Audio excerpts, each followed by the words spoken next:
Nah, kita masuk ke tahap interfase. Di sini, nukleus dan membran inti selnya itu masih belum terlihat jelas. Lalu, kemudian tuh kromosom di sini juga masih belum terbentuk X. Kromosomnya juga masih berbentuk benang-benang kromatik. Nah, kemudian organelnya itu ada yang disebut sentrosom. Nah, di sini ternyata masih ada loh, ada 3 tahapan, yaitu GAP1, sintesis, dan GAP2. Di mana fase GAP1 ini akan mengalami pembesaran secara otomatis, jadi organel yang ada di dalamnya ikut membesar. Nah, terus ada sintesis. Nah, fase sintesis tuh sel akan mengalami replikasi DNA dan sintesis protein. Nah, lalu ada GAP2, organel yang tadinya sudah membesar akan ikut membelah, kemudian masuk pada tahap pembelahan sel.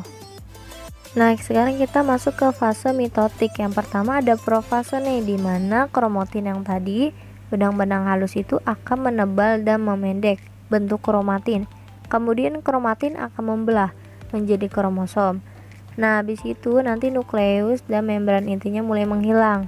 Sentrosom yang tadi akan membelah menjadi 2 dan akan membentuk yang namanya sentrio. Nah, dari sentrio ini akan muncul yang namanya benang spindle.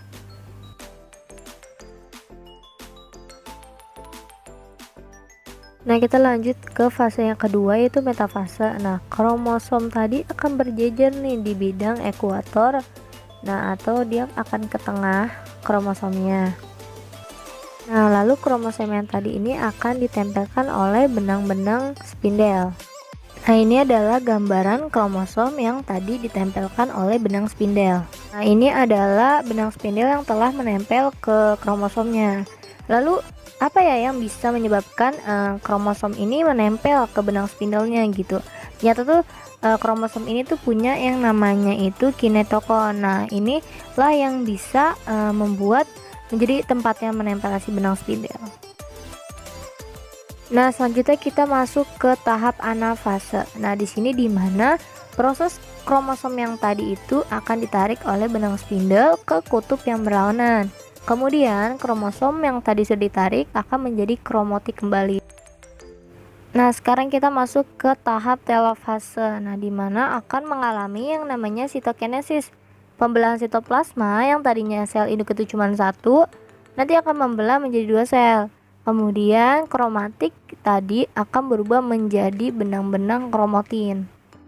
Nah, ini adalah gambaran ketika kromatik tadi itu berubah menjadi benang-benang kromatin. Nah, ini masih di tahap telofase, di mana kemudian nukleus dan membran intinya ini akan muncul kembali. Dan sentrosom yang tadinya berubah di sentrio, kemudian masing-masing sel hanya punya satu perubahan, jadi namanya itu sentrosol. Dan hasil akhirnya itu ada 2 sel anak dan identik dengan induknya.